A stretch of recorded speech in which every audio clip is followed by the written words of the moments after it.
Olá pessoal, tudo bem? Livro No Mundo Maior, capítulo 7. Esse capítulo se chama Processo Redentor. Então André começa dizendo, né? Retirando-nos do hospital na noite que precedeu a desencarnação de Cândida. Lembra, eles estavam naquele processo de desencarnação e ele disse que estava indo para um outro lugar, mas que ele não ia falar para não perder o fio da meada, né? Então agora ele vai falar do caso que eles estavam vendo ali em paralelo, tá bom? Então o assistente falou para o André, né? Não temos tempo a perder. De fato, o trabalho de socorro à prezada enferma absorveu algumas horas. E aí ele diz, né? Nosso esforço tem por especial objetivo impedir a consumação dos processos tendentes à loucura. A rede de amparo espiritual, nesse sentido, é quase infinita. A positiva declaração de desarmonia mental constitui sempre o fim de longa luta. Está claro que não incluímos aqui os casos puramente fisiológicos, principalmente se tratando da invasão da sífilis na matéria cerebral.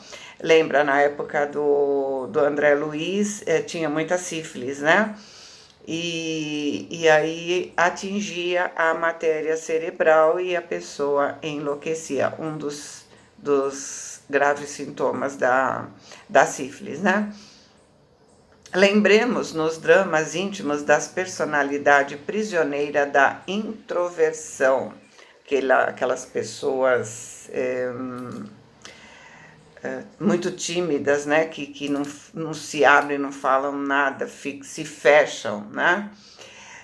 Do desequilíbrio, dos fenômenos de involução, das tragédias passionais, episódios que disparam no mundo aos milhares por semana.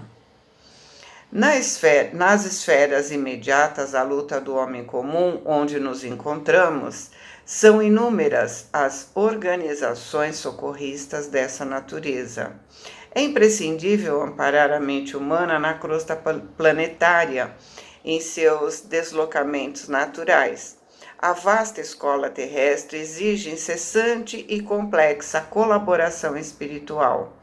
E, sem dúvida, a sabedoria divina não se descuidou da programação prévia de serviços nesse particular.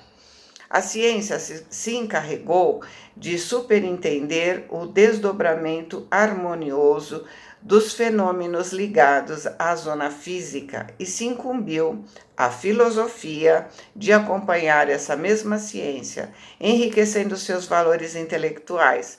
Confiou à religião a tarefa de cuidar pelo desenvolvimento da alma, propiciando abençoadas luzes para a jornada de ascensão. Mas crença religiosa, principalmente nos últimos anos, tem se revelado incapaz dessa realização. Falta de profissional, de pessoal adequado.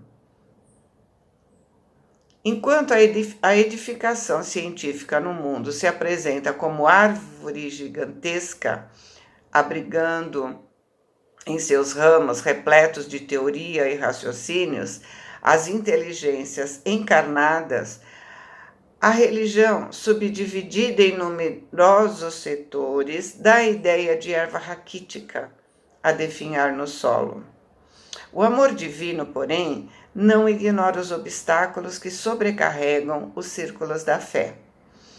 Se, para a investigação do conhecimento, basta o valor intelectual, o problema religioso precisa de altas possibilidades de sentimento.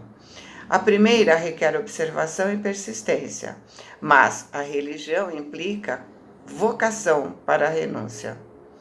À vista disso, colaborando com os trabalhadores decididos, multidões de auxiliares invisíveis ao olhar humano se desdobram em toda parte, socorrendo os que sofrem, incentivando os que esperam firmemente no bem, melhorando sempre.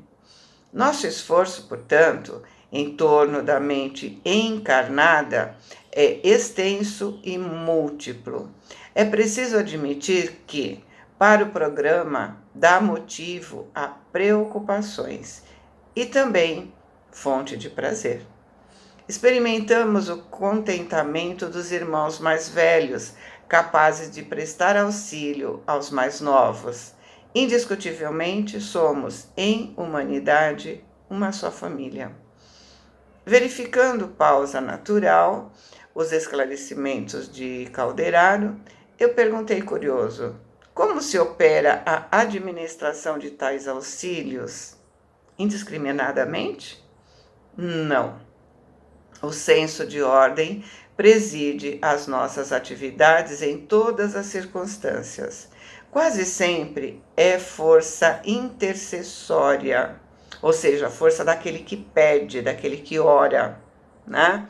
Que determina os processos de ajuda. A prece, representada pelo desejo não manifestado, pelas aspirações íntimas ou pelas petições declaradas, proveniente de zona superior ou surgida do fundo do vale, onde se agitam as paixões humanas, é, a rigor, o ascendente, ou seja, o causador das nossas atividades. Ou seja, não importa se está lá no umbral, não importa se está aqui, né? Importa que alguém está intercedendo, está pedindo por aquele ser. Eu queria fazer mais uma pergunta sobre as velhas concepções do separatismo religioso. Quando Calderaro, percebendo a minha intenção, falou: aqui não nos referimos às orações ou às aspirações decorrentes, idealísticas, determinadas. O verso não interessa. Colaboramos com o Espírito Eterno em sua elevação à zona divina, acrescentando novas forças ao bem, onde ele se encontre. Independentemente de fórmulas dogmáticas ou não, com que ele se manifeste nos círculos humanos. Não importa a religião, né? Ele está dizendo, ajudamos a todos. O querer sincero tem resposta sempre. Sempre que nos esforçamos, recebemos ajuda. Sempre que alguém ora com sinceridade, encontra ajuda.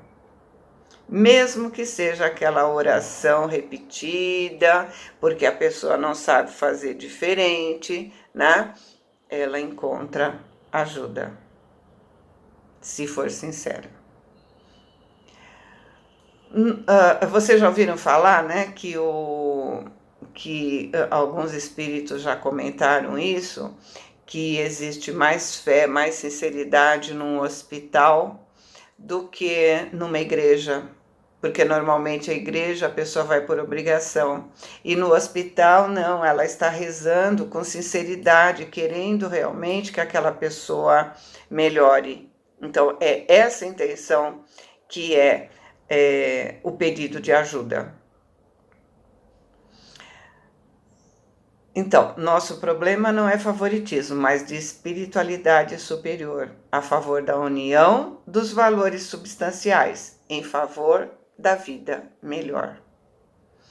A essa altura das lições que eu recebi em forma de ligeira conversa, enquanto estávamos em caminho, atingimos residência de aspecto simples que se distinguia pelo jardim bem cuidado em toda a sua volta. E o instrutor disse: temos aqui incansável companheiro de outras épocas, reencarnado em dolorosas condições. De algumas semanas para cá, ajudo a sua mãezinha através de passes reconfortantes. Em virtude da horrível estrutura orgânica do filho, a ela ligado há muitos séculos. A razão da pobrezinha está correndo perigo. Prendem-se um ao outro por algemas de graves compromissos, considerando o seu nobre costume da oração em horário pré-fixado, nos valemos dessas ocasiões para vir em seu amparo. A importância de fazer o evangelho, né? Porque é o quê? É o costume da oração em horário pré-fixado. Então, eles têm como agendar, né, esse amparo.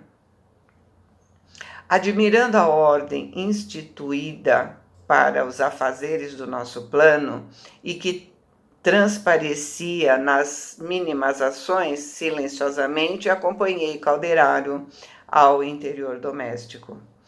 Em rápidos minutos, nos achávamos em pequeno quarto, onde magro doentinho repousava choramingando, cercado por duas entidades tão infelizes quanto ele mesmo, pelo estranho aspecto que apresentavam. O menino doente inspirava piedade. Calderaro informou: é paralítico de nascença, primogênito, quer dizer, o primeiro filho, né, de um casal aparentemente feliz e conta 8 anos de existência nova. Não fala, não anda, não chega a sentar-se, vê muito mal, quase nada ouve na esfera humana, psiquicamente, porém, tem a vida de um sentenciado sensível a cumprir severa pena, lavrada em verdade por ele mesmo. Há quase 2 séculos, decretou a morte de muitos compatriotas numa insurreição, ou seja, numa revolução. Como ele está falando aqui há quase 2 séculos, talvez até seja a Revolução Francesa, né? Porque ele está falando de compatriotas, insurreição civil, né? E pela época que o livro foi escrito, é bem provável que seja a Revolução Francesa. Bom, continuando a história, valeu-se na desordem político-administrativa para se vingar de desafetos pessoais, semeando ódio e ruínas. Viveu nas regiões inferiores, fora da carne, indescritível suplícios. Então, ele fez, né? Ele se vingou de pessoas, ele fez e aconteceu, e aí lá no umbral, fora da carne, né? Ele sofreu indescritíveis suplícios. E inúmeras vítimas já lhe perdoaram. Então veja, inúmeras vítimas já perdoaram os crimes, mas muitas o seguiram obstinadas anos afora.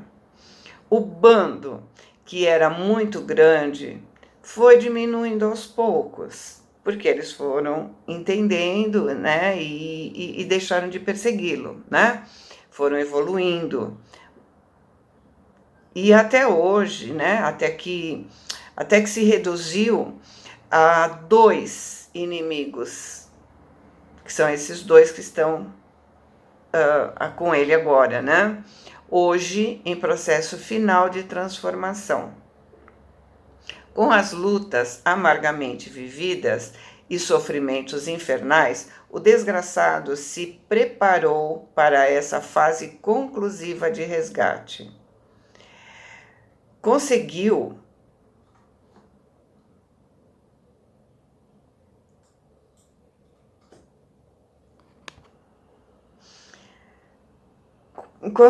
assim a presente reencarnação com o propósito de completar a cura efetiva, em cujo processo se encontra há muitos anos. A paisagem era triste e comovente. O doente, de ossos enfesados e carne quase transparente, ou seja, muito magro, né? Pela idade, deveria ser uma criança bela e feliz. ali, entretanto, se achava imóvel, a emitir gritos e sons guturais, animalescos, né? Próprios da esfera subhumana. Com respeito devido à dor e com a observação imposta pela ciência, verifiquei que o pequeno paralítico mais parecia um descendente de símio, quer dizer, de macaco, né? Aperfeiçoado.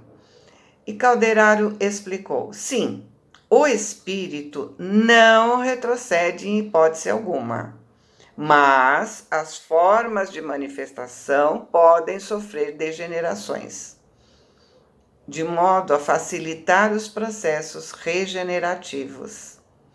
Todo mal e todo bem praticados na vida impõe modificações em nosso quadro representativo. Nosso desventurado amigo envenenou para muito tempo os centros ativos da organização do seu perispírito. Cercado de inimigos e desafetos, frutos da atividade criminosa a que ele se consagrou voluntariamente, permanece quase consumido pelas sombras resultantes dos seus tremendos erros. No campo da consciência, chora e se debate sob o espinho de reminiscências torturantes que para ele parecem intermináveis. Mas os sentidos, mesmo os de natureza física, se mantêm ofuscados como potências desequilibradas, sem rumo. Não sabe o que fazer, né? Modo de dizer. Os pensamentos de revolta e de vingança emitidos por todos aqueles aos quais deliberadamente ele ofendeu, chicotearam o seu corpo espiritual por mais de 100 anos consecutivos, como choques de desintegração da personalidade, e o infeliz, distante do acesso à zona mais alta do ser, onde situamos o castelo das emoções superiores, lembra as zonas do cérebro que a gente viu lá no começo do livro, né? Em vão se debateu no campo do esforço presente. Isso é, a altura da região em que localizamos as energias motoras. É que os adversários implacáveis, apegando-se a ele através das influências diretas, obrigaram sua mente a se fixar nos impulsos automáticos, no império dos instintos. A lei permitiu que assim acontecesse, naturalmente porque a conduta do nosso infortunado irmão foi igual à do jaguar, que se aproveita da força para dominar e ferir. Os abusos da razão e da autoridade constituem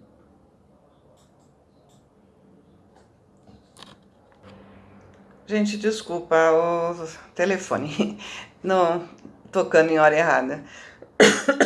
Vamos lá. Os abusos da razão e da autoridade constituem faltas graves diante do eterno governo dos nossos destinos.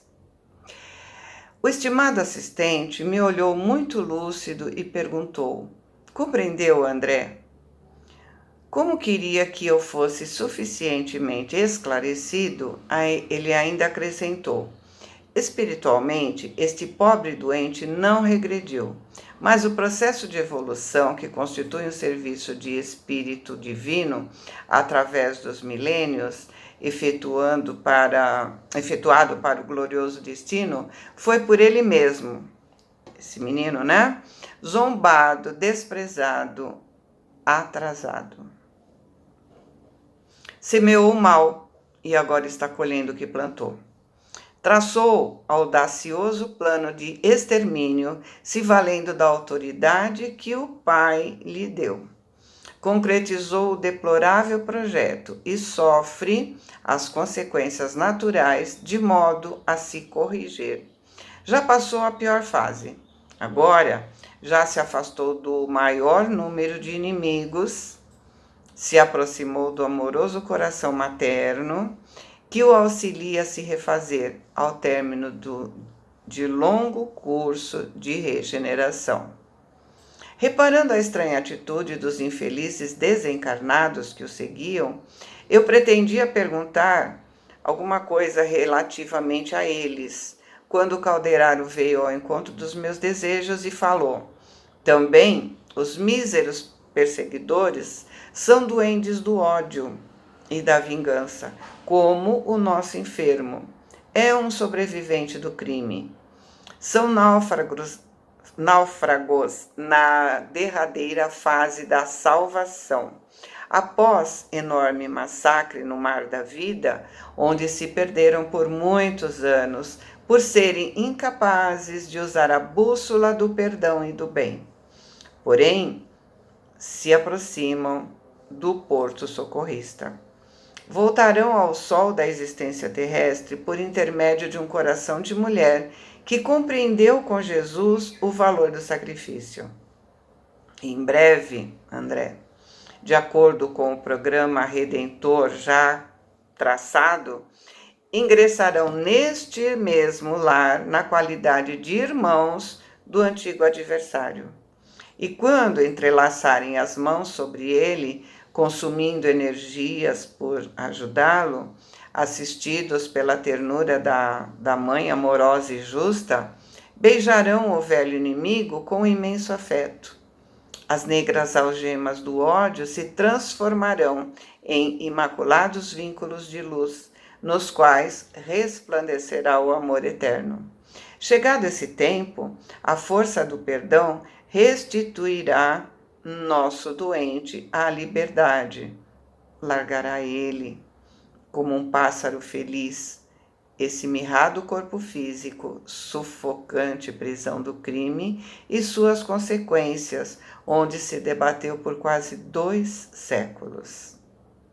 Até lá, importa cuidar com empenho pela valorosa mulher que é esta senhora pura deste lar, em quem as forças divinas respeitam a vocação para o martírio, por iluminar a vida e enriquecer as obras de Deus.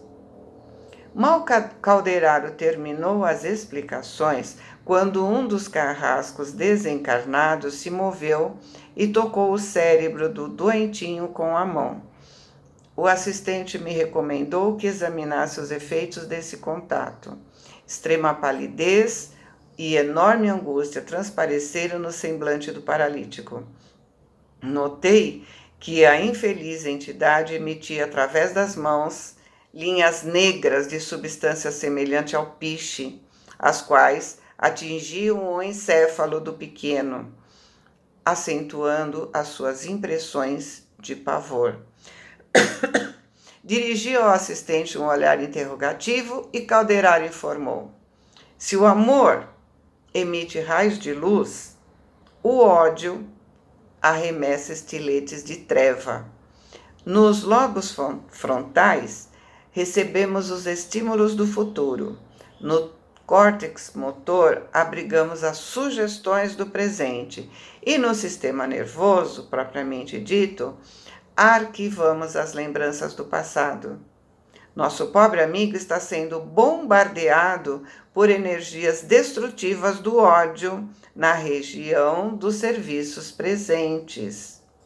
Isso é, em suas capacidades de crescimento, de realização e de trabalho nos dias úteis.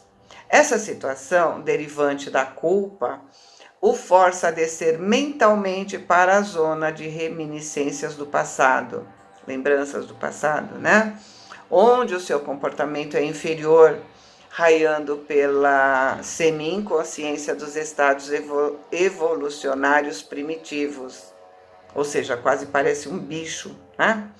Esmagadora maioria dos fenômenos de alienação psíquica procedem da mente desequilibrada.